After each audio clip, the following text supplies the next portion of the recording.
મિત્રો તારીખ છે 3 જુલાઈ 2026 ને વાર છે આજે શુક્રવાર। આજના વિડીયોની અંદર ગુજરાતના કયા વિસ્તારોની અંદર આજે દિવસ દરમિયાન વરસાદ પડશે તેની સંપૂર્ણ માહિતી આજના આ વિડીયોની અંદર મેળવવાના છીએ। સાથે સાથે ગુજરાતની અંદર જે આગામી દિવસોની અંદર જે આ લો પ્રેશર સિસ્ટમ ગુજરાત તરફ આવતી જોવા મળી રહી છે, જેના કારણે ગુજરાતની અંદર ભારેથી અતિ ભારે વરસાદ પડવાની શક્યતાઓ ખાસ તો રહેલી છે, તેના વિશે પણ વાત કરીશું। અને આગામી દિવસોની અંદર ગુજરાતમાં વરસાદ કેવો જોવા મળી શકે તેની સંપૂર્ણ માહિતી આજના આ વિડીયોની અંદર મેળવીશું। તે પહેલાં દરેક મિત્રોને ખાસ નમ્ર વિનંતી કે ચેનલ ઉપર જે મિત્રો નવા આવ્યા હોય તો ચેનલને ખાસ સબસ્ક્રાઈબ કરી દેજો અને વિડીયો પસંદ આવે તો વિડીયોને લાઇક કરી દેજો।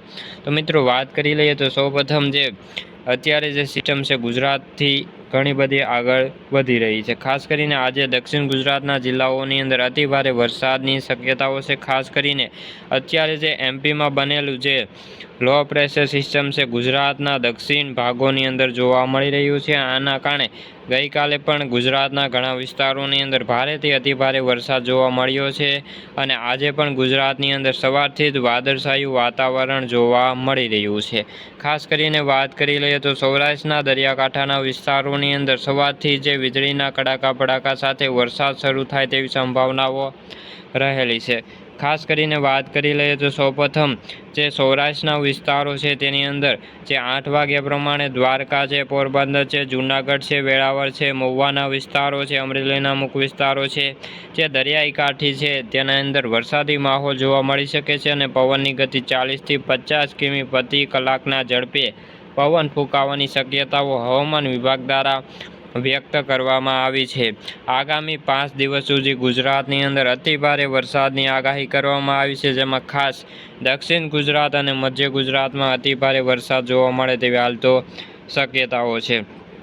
ખાસ કરીને વાત કરીએ તો અત્યારે લો પ્રેશર સિસ્ટમ ગુજરાતના જે દક્ષિણના વિસ્તારો છે તેમાં જોવા મળી રહી છે, તેના કારણે આજે દક્ષિણ ગુજરાતના તમામ જિલ્લાઓની અંદર જેમાં સુરત, નવસારી, વલસાડ, ડાંગ, તાપી આ બધા વિસ્તારોની અંદર ભારેથી અતિ ભારે વરસાદ વરસવાની શક્યતાઓ છે। આ વિસ્તારોની અંદર 5 થી લઈને 10 ઇંચ જેટલો વરસાદ આજે ગુજરાતની અંદર નોંધાય તેવી હાલ તો શક્યતાઓ છે અને અત્યારે જે લો પ્રેશર સિસ્ટમ છે ગુજરાતના દક્ષિણના ભાગો ઉપર જોવા મળી રહી છે અને ખાસ કરીએ તો મધ્ય ગુજરાતની અંદર સામાન્યથી મધ્યમ વરસાદ જોવા મળશે, જેમાં વડોદરાના વિસ્તારો છે, મહેસાણા, પાટણ, દાહોદ, ત્યારબાદ જે સાબરકાંઠા, બનાસકાંઠા આ વિસ્તારોની અંદર હળવાથી મધ્યમ વરસાદની શક્યતાઓ છે અને આ વિસ્તારોની અંદર સામાન્યથી મધ્યમ વરસાદ વરસી શકે તેવી હાલ તો સેટેલાઇટ મુજબ તમે જોઈ શકો છો। તો મિત્રો આપણે સેટેલાઇટ મુજબ જોઈએ કે 12 વાગતાની સાથે ગુજરાતની અંદર જે વરસાદી માહોલ કેવો જોવા મળી શકે છે। તો મિત્રો જોઈ શકો છો કે દિવસની જેમ ગતિવિધિ વધે છે તેમ વરસાદી માહોલમાં પણ વધારો જોવા મળી રહ્યો છે। જેમ ખાસ કરીને 12 વાગતાની સાથે જે ગુજરાતની અંદર વાદળનો ઘેરાવો છે અરબી સમુદ્રમાંથી આવતો જોવા મળી રહ્યો છે અને આ વાદળોના કારણે ગુજરાતની અંદર આજે સૌરાષ્ટ્રના વિસ્તારોની અંદર વીજળીના કડાકા ભડાકા સાથે વરસાદ નોંધાય તેવી હાલ તો શક્યતાઓ છે અને ખાસ કરીને આજે દક્ષિણ ગુજરાતના વિસ્તારોની અંદર રેડ એલર્ટ આપવામાં આવ્યું છે અને સૌરાષ્ટ્રના વિસ્તારોની અંદર ઓરેન્જ એલર્ટ જાહેર કરવામાં આવ્યું છે। આ વિસ્તારોની અંદર ભારેથી અતિ ભારે વરસાદ નોંધાવાનો છે। ખાસ કરીને 12 વાગતાની સાથે જે તમામ સૌરાષ્ટ્રના વિસ્તારો છે જેમાં જામનગર, પોરબંદર, જૂનાગઢ, અમરેલી, ભાવનગર, રાજકોટ આ બધા વિસ્તારોની અંદર ભારેથી અતિ ભારે વરસાદ નોંધાઈ શકે છે। ખાસ કરીને દક્ષિણ ગુજરાતના વિસ્તારોની અંદર જેમાં સુરત, વલસાડ, તાપી, નવસારી આ બધા વિસ્તારોની અંદર આજે રેડ એલર્ટ આપવામાં આવ્યું છે અને આ વિસ્તારોની અંદર ભારેથી અતિ ભારે વરસાદ નોંધાવાની શક્યતાઓ છે, કારણ કે આ સિસ્ટમ છે તે અત્યારે દક્ષિણ ગુજરાતના વિસ્તારો ઉપર જોવા મળી રહી છે અને આ સિસ્ટમના કારણે ત્યાં અતિ ભારે વરસાદ જોવા મળશે અને કાળા ડિબાંગ વાદળો સાથે અતિ ભારે વરસાદ આજે દિવસ દરમિયાન ત્યાં નોંધાય તેવી હાલ તો શક્યતાઓ છે। ખાસ કરીને વાત કરીએ તો આજે ઓલ ગુજરાતની અંદર 3 જુલાઈના રોજ ઓલ ગુજરાતની અંદર સારો અને સાર્વત્રિક વરસાદ નોંધાવાની હાલ તો શક્યતાઓ જણાઈ રહી છે, કારણ કે આ સિસ્ટમના કારણે અત્યારે ગુજરાતની અંદર આજે વરસાદ સારો રહેવાનો છે। આ સિસ્ટમ છે દક્ષિણ ગુજરાતથી લઈને મધ્ય ગુજરાત અને ઉત્તર ગુજરાતના ભાગો સુધી જોવા મળી રહી છે, તેનો જે ઘેરાવો છે તે આ બધા વિસ્તારોને આવરી લે છે અને સૌરાષ્ટ્રના વિસ્તારોને પણ આવરી લે છે. ખાસ કરીને અત્યારે જે ચોમાસું છે તેની ગતિવિધિની વાત કરીએ તો અત્યારે જે ચોમાસું છે અરબ સાગરથી આગળ વધી રહ્યું છે.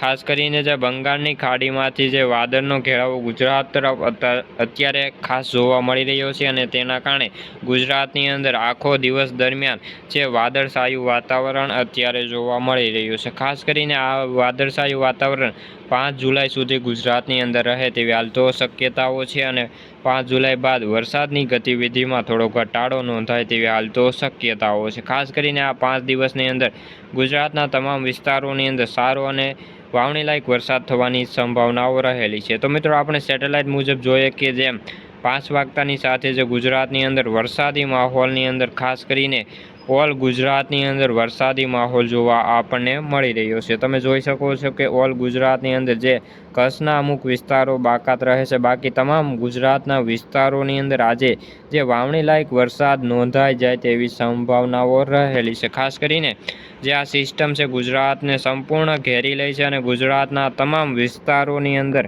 જે આપણે સેટેલાઇટ મુજબ દર્શાવ્યું છે કે 5 વાગતાની સાથે ગુજરાતના તમામ વિસ્તારોની અંદર ગાજવીજ અને ભારે વીજળીના કડાકા ભડાકા સાથે ગુજરાતના તમામ વિસ્તારોની અંદર વરસાદ નોંધાય તેવી હાલ તો શક્યતાઓ જણાઈ રહી છે અને ખાસ અંબાલાલ પટેલ દ્વારા પણ 7 જુલાઈ સુધી ગુજરાતની અંદર સારા અને સાર્વત્રિક વરસાદની આગાહી કરવામાં આવી છે અને આ વરસાદી માહોલ જોવા મળવાનો છે. ખાસ કરીને દક્ષિણ ગુજરાત, ઉત્તર ગુજરાત અને મધ્ય ગુજરાતના વિસ્તારોની અંદર ગાજવીજ સાથે અતિ ભારે વરસાદ જોવા મળી શકે છે.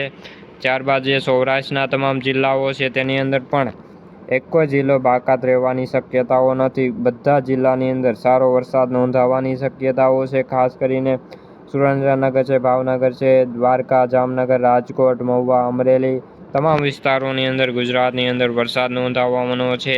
જેમાં અમદાવાદ છે, વડોદરા છે, સાબરકાંઠા, બનાસકાંઠા, મહેસાણા, પાટણ, દાહોદ, ત્યારબાદ સુરત, વલસાડ, તાપી, નવસારી, ડાંગ આ બધા વિસ્તારોની અંદર ભારેથી અતિ ભારે વરસાદ નોંધાવાનો છે.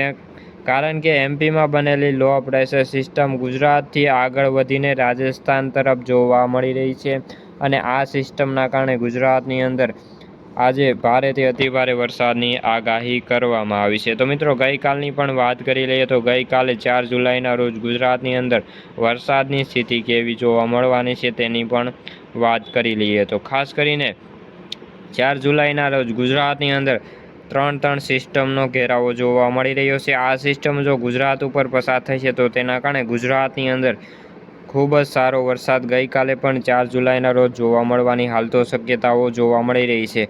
ખાસ કરીને હવે નજર જોવાનું રહ્યું કે આ સિસ્ટમ ગુજરાત ઉપર આવે છે કે ગુજરાતથી ઉપર પસાર થતી જોવા મળી રહી છે. હાલ તો આ સિસ્ટમ ગુજરાતથી ઘણી દૂર છે અને ખાસ કરીને એમપીમાં આ સિસ્ટમ બની રહી છે અને આ સિસ્ટમના કારણે ગુજરાતની અંદર આગામી દિવસોની અંદર ખૂબ જ અતિભારે વરસાદ અને રેડ એલર્ટ સાથે વરસાદ જોવા મળી શકે તેવી હાલ તો સંભાવનાઓ રહેલી છે. મિત્રો તમે જોઈ શકો છો કે આ સિસ્ટમ ગુજરાતથી લઈને ખાસ કરીને મુંબઈના વિસ્તારો ઉપર 5 જુલાઈના રોજ જોવા મળી રહી છે અને 5 જુલાઈના રોજ જો આ સિસ્ટમ દક્ષિણ ગુજરાતને ઘેરી લે તેવી હાલ તો શક્યતાઓ જણાઈ રહી છે. તો મિત્રો આજના વિડીયોમાં બસ આટલું જ. વિડીયો ગમ્યો તો વિડીયો લાઈક અને સબસ્ક્રાઈબ કરી દેજો. ફરી મળીશું બીજા વિડીયો સાથે. જ્યાં સુધી બધા મિત્રોને જય જવાન જય કિસાન.